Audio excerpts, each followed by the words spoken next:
mapagpalang araw po sa inyong lahat, no? Welcome back naman po tayo sa ating munting channel, guys, Duga the Explorer. Ngayon guys, muling binalikan po natin yung area, guys, kung saan nawala po dito yung kapitbahay po namin na si Iching at saka Pitoy. Nang ano po sila, no? Nang huli po ng palaka at hindi na po nakauwi. Kaya wala pang balita hanggang ngayon, guys, kung saan na po sila napadpad ngayon, no? Kaya binalikan po natin yung pinagdudahan po nating tao po dito sa bundok na to, kasi duda po talaga kung may kinalaman po siya. Kaya binalikan po natin ngayon kasi matagal-tagal din natin tayo hindi nakabalik dito kasi may trabaho po tayo, guys. Kaya ngayon Sunday, kaya wala tayong trabaho, kaya balik naman po tayo dito. At sana ngayong araw na to ay malaman po natin ang buong katotohanan at makita po natin yung dalawang kapitbahay po namin, guys, na nawala. Hindi lang ako nag-isa ngayon, no? Kasama ko po ngayon si Jigo X04. Dalawa po kami nagpunta dito para makasakali may makatulong po sa atin. So sana, guys, at sa lahat po pala ng mga solid supporters po natin dyan, sa lahat ng manonood, paki-share at like and share na rin po. Like and share rin po para malaman po ng lahat ang buong istorya po sa video po natin dito, tungkol sa taong hindi natin alam kung anong klaseng tao po ito, guys, kasi nandito po siya sa gitna ng bundok. At sana, guys, suportahan po natin Jigo X04.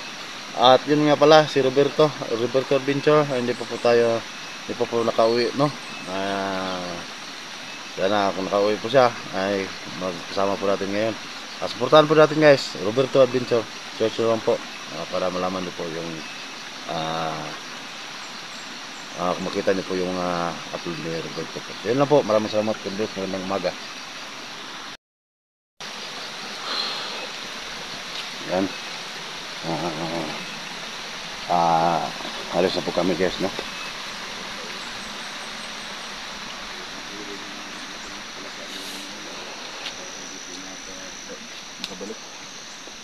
Ayan po, Jigo X04. Yan, suportahan po natin, guys. Ayan. Sobrang hina po ng channel natin, tol. Sobrang lawak pala ng area. Malawak po yung area na to. First time ko nakapasok po sa area na ito. Hindi ko lang alam bakit yung asawa po ni Ching na kausap ko po kapon, sabi niya dito daw talaga nagpunta sa may sapa na to. Yung nag-usap po si Iching at saka si Pitoy dito sa may sapa na to. Marami daw kasi itong palaka. Palaka.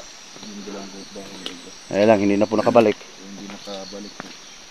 Wala na po silang balita hanggang ngayon. Ito yung dahilan, tol, kung bakit biglang napunta si Duga dito. Ayan daw, sobrang lawak talaga ng area. Ayan, tol, samahan niyo kayo sa video na ito, tol. Pagsasabi ng video. Ang palak ko rin sa mga hunter, sa mga viewers natin. Sana may makatulong sa atin dito, tol, sa paghahanap po na kay Iching Pitoy, no? Yung kapitbahay ko po. Ito rin yung video ni Duga, tol. Yung last na upload mo. Meron siyang isang nakita dito. Kampo. Saan mo itong mga tao, tol? Butan to? Yung muna kita ano siya? Bro man siya, okay man siya, pero ang kung mo siya, kung kakausapin mo, parang hindi mapakali, parang hindi makatingin sa'yo ng diretso. Agay. Maraming ang nagkukumin, baka daw, aswang. Kasi nandito po siya sa gitna ng gubat. Nakatira, wala namang kabahay-bahay doon. Pero hindi po natin alam ang buong istorya. Hindi ko po kasi natanong, sabi niya, yung natanong ko lang kung sa kanya ba yung lupa na tinitirikan ng kanyang kubo. Sabi niya sa namana pa daw sa lulo, kaya nandyan po siya, pero hindi natin alam, no? Baka lang po siya, nagkunwari lang po siya, pero iba pala lang ng istorya ba? para siguro hindi pa tayo magdudura. Pero nung tinanong ko tol na titingnan ko sana yung loob ng bahay na kasi parang may tinatago po siya. Pero ano naman, binuksan naman niya, kaya lang ah sinara man agad. Wala, hindi ko nakita sa loob, hindi ko na lang pinagpilit na titingnan ko, baka magalit. Wala naman po tayo sigurong ano kanang karapatan na Wala din. So, matispasin nung anak. oo, titingin tayo sa loob kung ayaw niya. Baka may nakatago doon ba? Oo, yun ang duda ko. Sumilip pa nga ako sa ilalim ng bahay kasi nang nagpaalam po ako sa kanya na uuwi na ako. Kasi duda po talaga ako, kaya bumalik po ako. Nang bumalik po ako doon, sumisilip po ako sa ilalim ng ano, yung bahay niya. Kasi may ano yung tawag doon, yung silong. May silong. Oo. Doon po ako dumadaan para hindi niya ako makita. May aso pero ano, inoorasyonan ko na lang po para hindi makatahol. Buti na lang po kumalabo yung orasyon natin. Pero may laki ng sapa Tol. nito. Itong sapa na to, ito ang ano binabaybay nila Iching daw. Ito siguro. Kasi malaking sapa daw yun. Saka ano, mudaan na ng tubig. No? Ang tubig yung ano, ano mo tubig. Tubig ba yan? Hindi kaya ano yan, Saan? kabunte? Kabunte Ha? na yata yan. Kurinti na deh. Ano na yan? Kabunte yan.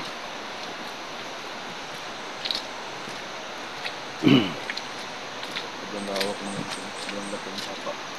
Yung dyan daw, sila ay chino sa kasipit ko. Sobrang kalaki. Ang dyan. Nabagyan natin ito ng area na ito. Pagkita natin doon.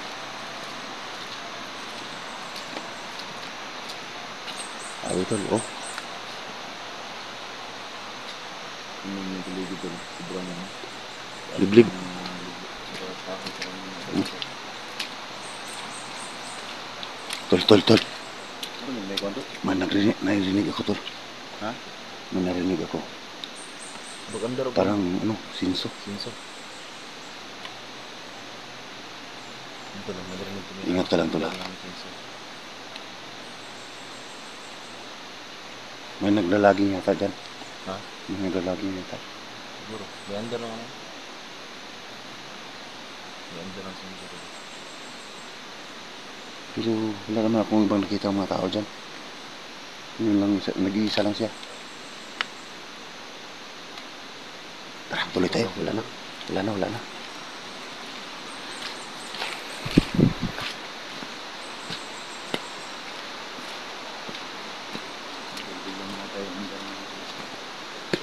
Baka nakakalata ito na may tao na paparating. Nalagar mo ito? Oh, ano? Parilang ito nito sa agad. Pero huwag mong marilin agad tula. Oo. Kailangan masiguro muna natin kasi hindi naman po natin alam na malay mo, babarilin natin tapos mabait pala yun. Hindi na pa naman natin alam yung buong istorya kung anong klaseng tao siya. Alam mo natin yung ano. Kawawa naman pag natin, mabaril. Pero pag may makikita tayo na kailangan talaga gagawin natin, unahan natin, baka maunahan pa tayo. Oo.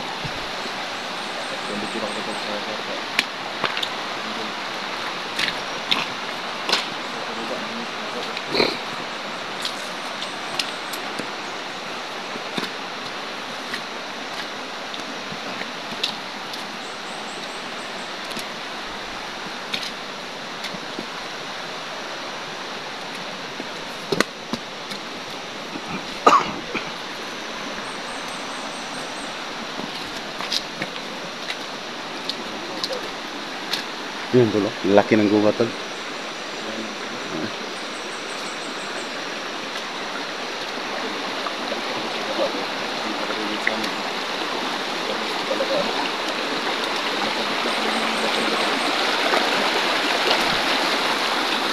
Tatawid na po tayo sa ulit.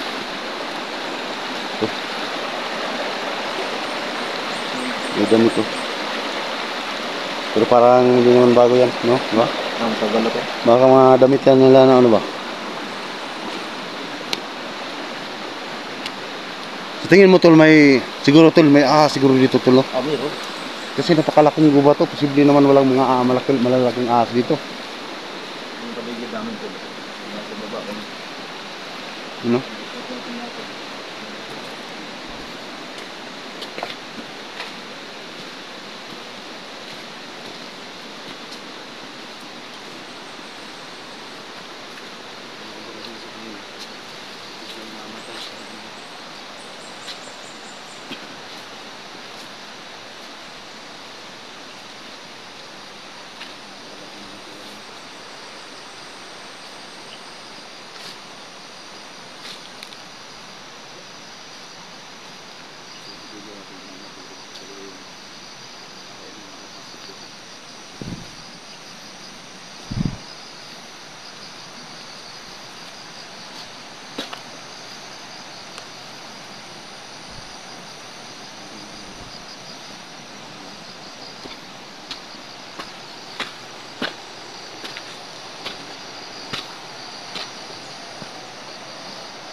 Yan tol. Mandar na naman tol. Mandar na naman.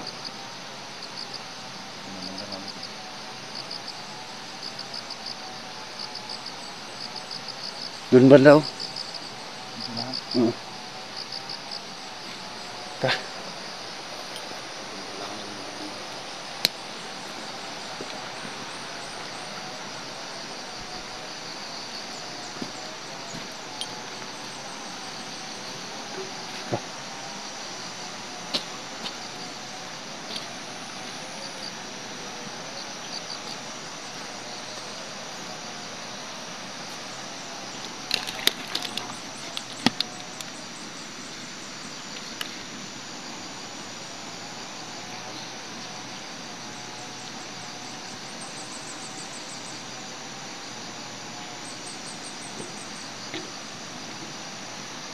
Tol, tara tol.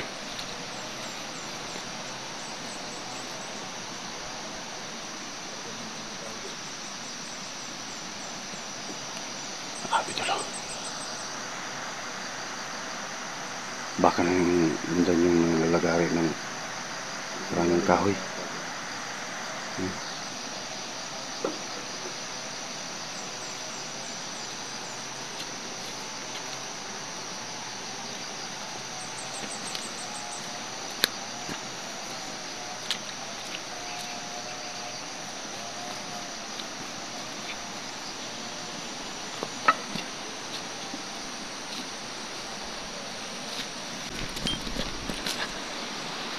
Guys, pansamantala muna tayong huminto guys kasi malapit na po kami sa andar ng Sinso.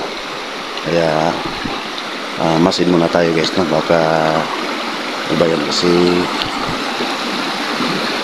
wala naman akong ibang tao nakita dito dati nung punta po ako dito. Hindi natin alam kung ano yan.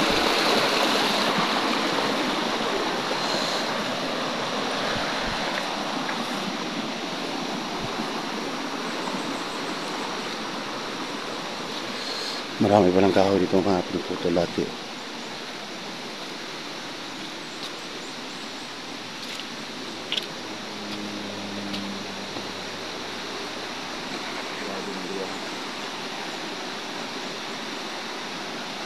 Parang buyag yung barko na.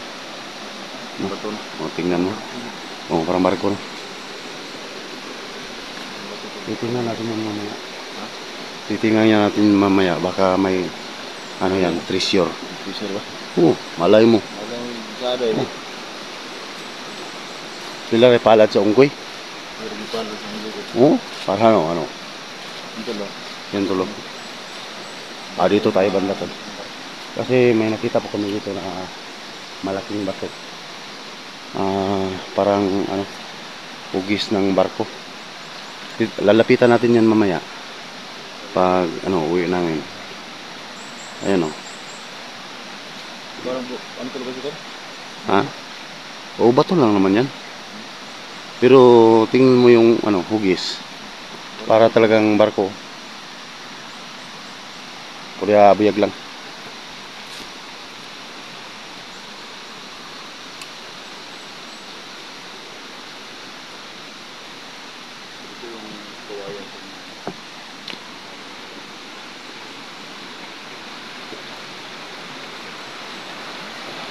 bumabaybay na po kami sa dito sa sapa, no? Baka may ano, may makita po tayo na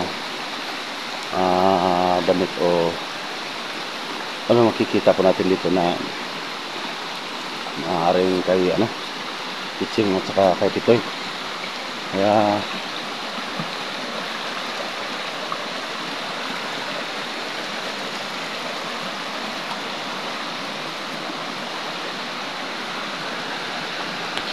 tuloy lang po tayo.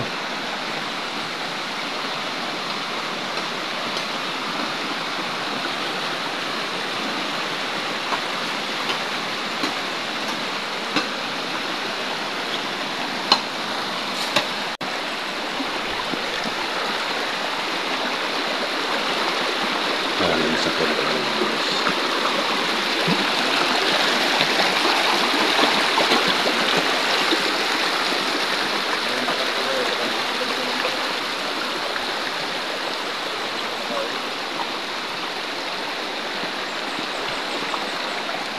baka natangay ng baha yung tol. Yung dalawa naming kapitbahay, kung hindi sila kinakain ng ahas o mga hayop dito sa gubat na to, baka na ano ng baha ba? Nabutan ng baha, no? Oo, nabutan ng baha dito sa sapa na to. So guys, subaybayan nyo lang po yung video po namin guys, no? Dito sa pag hahanap po namin dito sa kapitbahay po namin na hanggang ngayon hindi pa po na kita. Sundan nyo lang po para malaman nyo po yung bawat anggulo ng aming video na paghanap po. Kasi yung asawa niya iyak na yun. Saka yung anak niya kawawa guys, kasi yung anak po ni yung asawa po pala ni Pitoy bago lang panganak, kaya walang mag-aalaga po sa kanya, kasi nanghanap nga sila ng ulam para inuman lang ng sabaw ng palaka yung asawa niya. Kasi maganda kasi yan sa ano, tol, yung palaka maganda yan sa katawan, lalo na pag bagong panganak tol, di ba? Kasi maano yung baki, napakaliksi ng ano, katawan. Para mas madaling sutik. Yung sayote, siyutik niya po na. Siyute. Siyutik. Kaya yun. Hindi nila inasahan na yung pag-alis niya pala ay may masamang mangyari. Kaya tuloy po tayo dito guys.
Dito tayo sa bahay.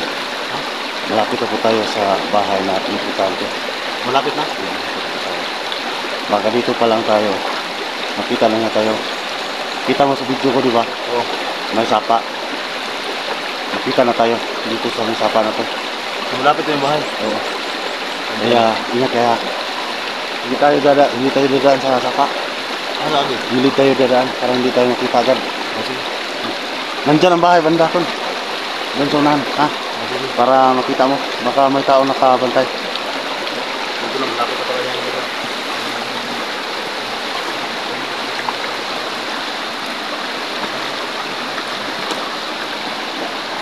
Isa.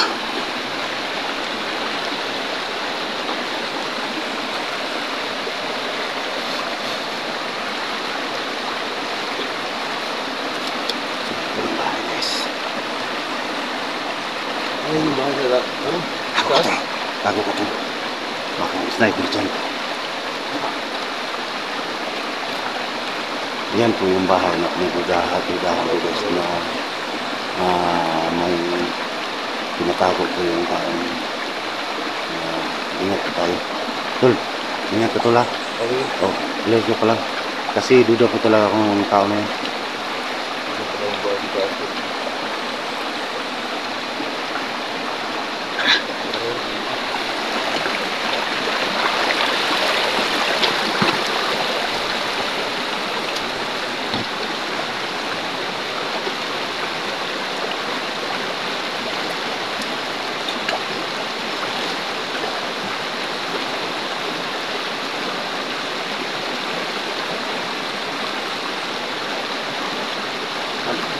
Ano yung aso? May aso kasi siya. May alaga siyang aso dyan. Kaya malayo pa tayo, naamoy na tayo. So guys, tumatahol na po yung aso. Diba nung nagpunta tayo dito, ay may dalawang aso siya na alaga dyan. Kaya yan, tumatahol na. Pero maya maya pag malapit na po tayo, gagamitin natin yung rason para hindi na yan makatahol.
Isa.